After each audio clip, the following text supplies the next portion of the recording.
perform their job duties safely and effectively. So when you terminate them, like I did, you have to say that the reason why I terminated you was because you failed to show up to work. Right. Not because you were drunk.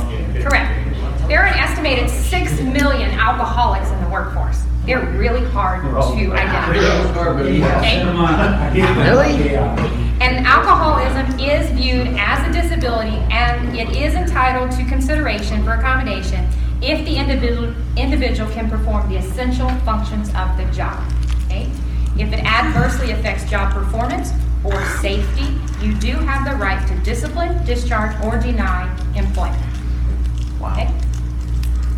All managers are exempt from overtime. True or false? False. Good. Who said true? On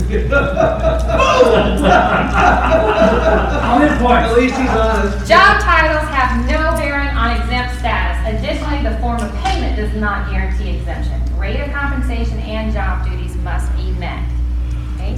These rules are going to change December 1 on some of these items. We're going to talk about those in a little bit more in a few minutes.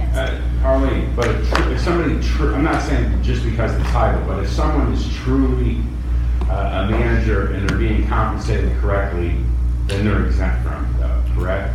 Like if they're being paid properly in their salary. Now, I'll show you exactly what has to, I'll show you what we have to adhere to in just a few minutes. Okay. We're going to Yeah, address the key that. word there was all managers, right? Right. Job title has no bearing on that. Manager job title in general, that has no bearing. You have to meet all the other criteria. Okay? Under what conditions can you require a mother returning from a maternity leave to provide a medical release to return to work? Wasn't a simple yes, no. You actually had to give some kind of answer. If they exceed your stated terms.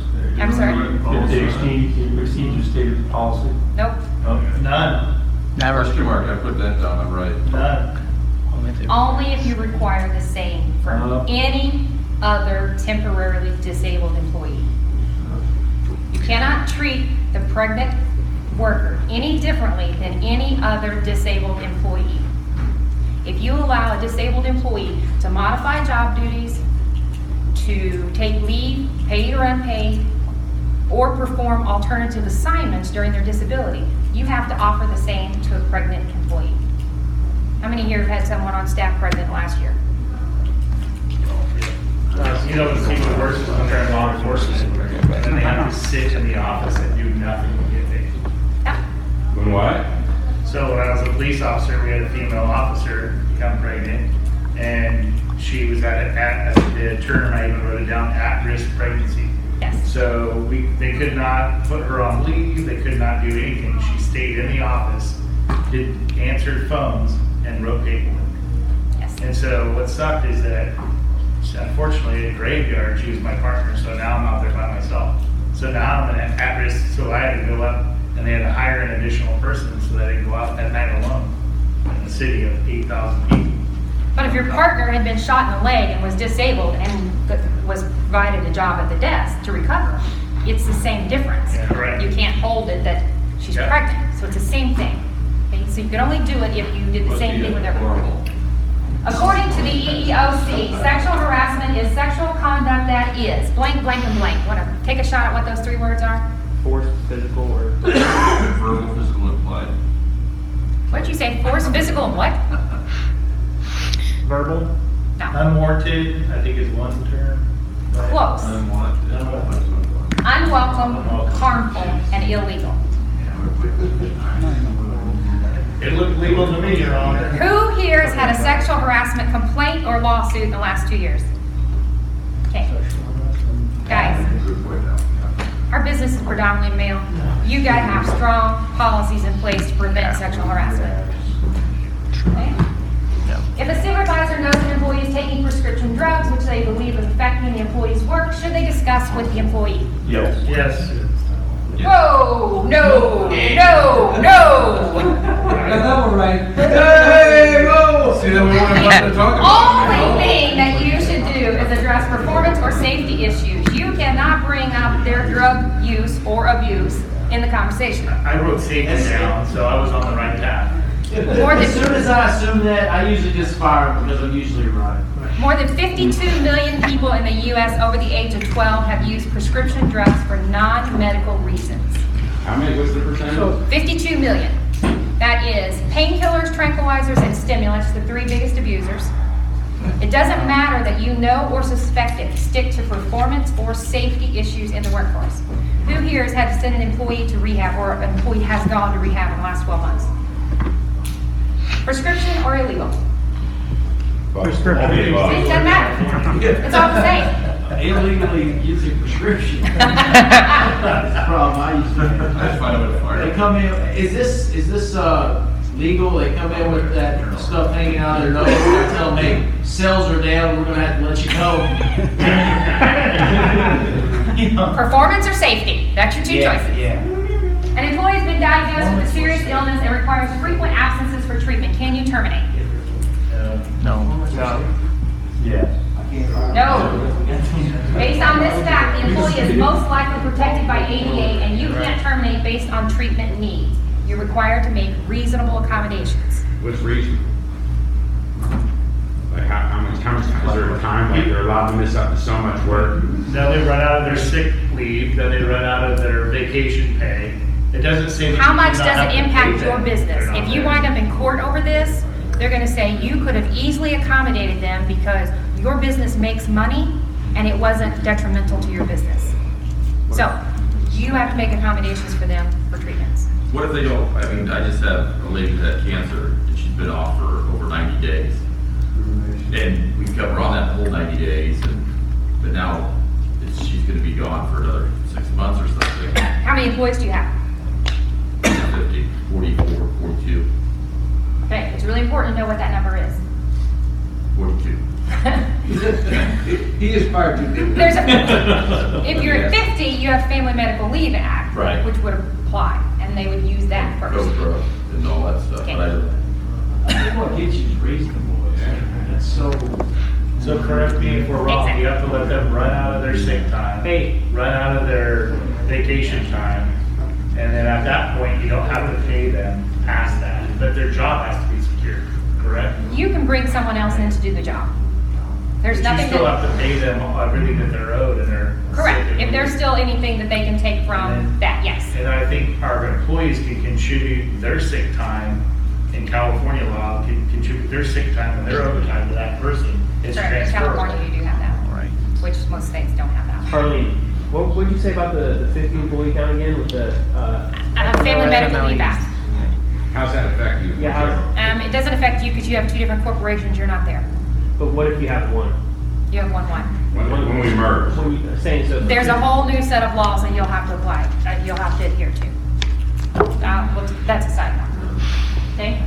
You make a job offer to an applicant who then discloses they will need to leave before sundown on Fridays and cannot work on Saturday. Can you withdraw the offer? No. No. Oh, that was a mixed bag. No. No. Most likely, no. Well, most likely it's not, no. Right. Okay, this literally happened twice this year. Okay? It happened twice this year. Is it my people? No, This is the Seventh Day Adventist. this is the Seventh Day Adventist. Their Sabbath is on Saturday. So it's a religious reason. It's protected. You can't withdraw the offer. And is there something that they're absolutely required to do on that Saturday?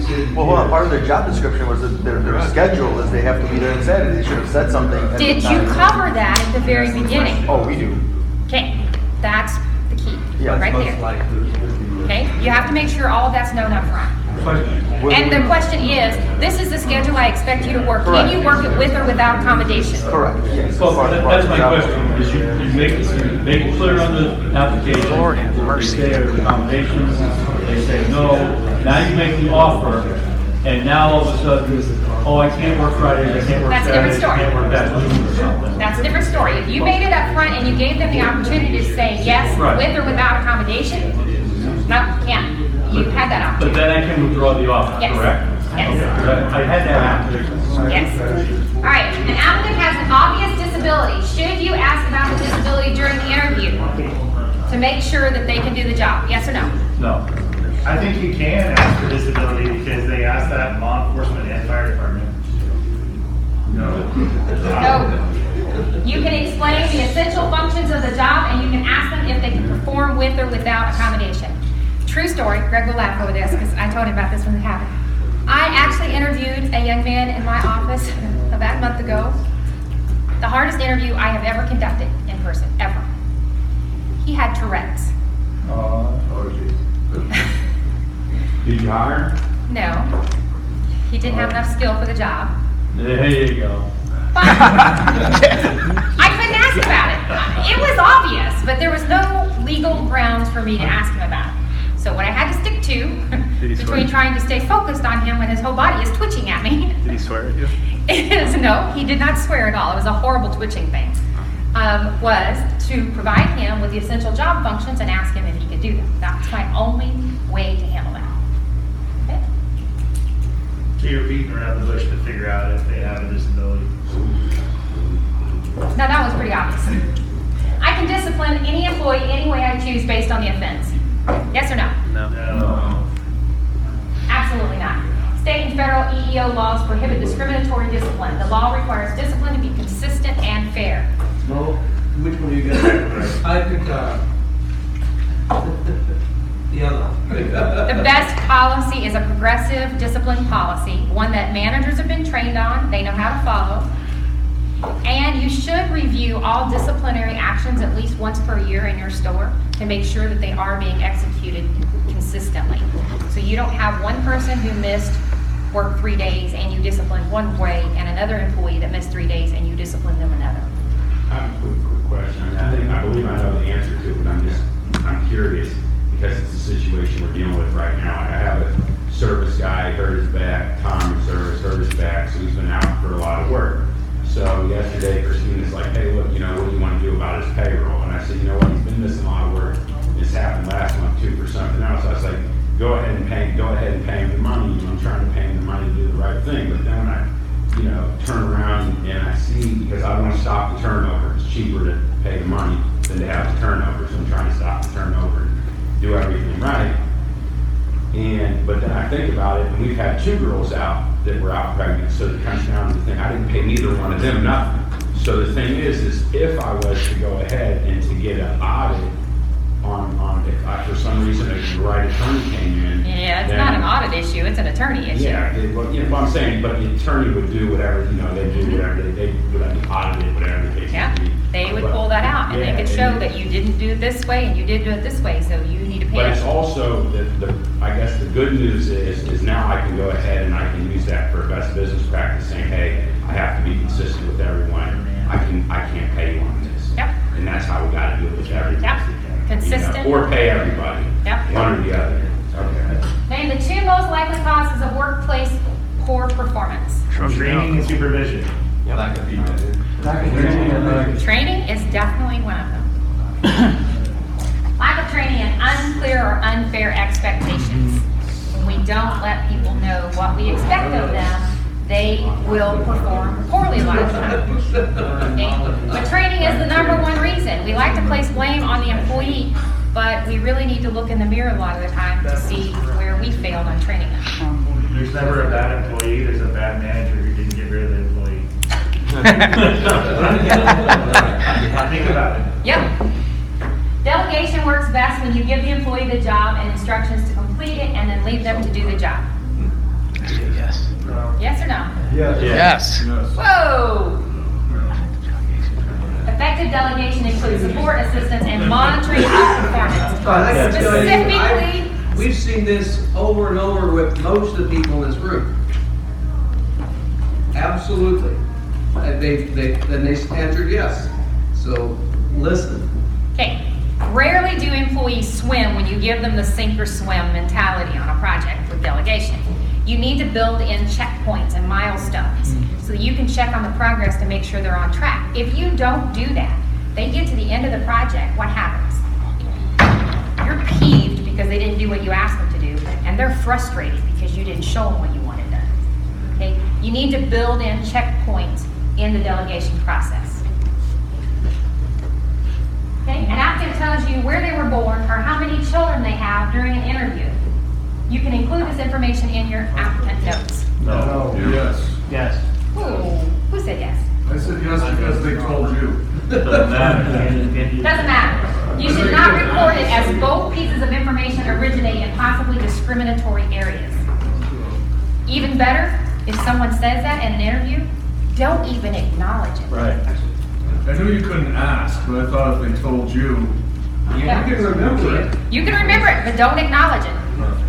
Don't go down that road. If they say they have to do that, you know, 8, 10, 12, Just go on to the next question. Just go on to the next question. You never, for any reason at all, you never want to even acknowledge their kids. No, because it comes back to that thing, are you being discriminatory in your hiring because they have young children and you're afraid that they can't come to work on time? Okay, so you would keep it completely out. If you think there's a problem with them coming to work on time, then you need to set the expectation of these are the hours of the job. Can you work them? All right, the bonus. No one's gonna win. Okay, first trick to the bonus was if anybody knew what these scrambled letters were up here. All right, who here has more than 50 employees?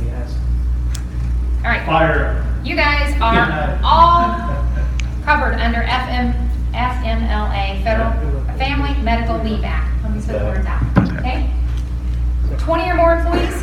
Could be a bunch of you, I think, in this category. You get a bunch of them, 20 or more employees. Okay, so the Age Discrimination Employment Act and the COBRA Act, 20 or more employees, you have to adhere to those.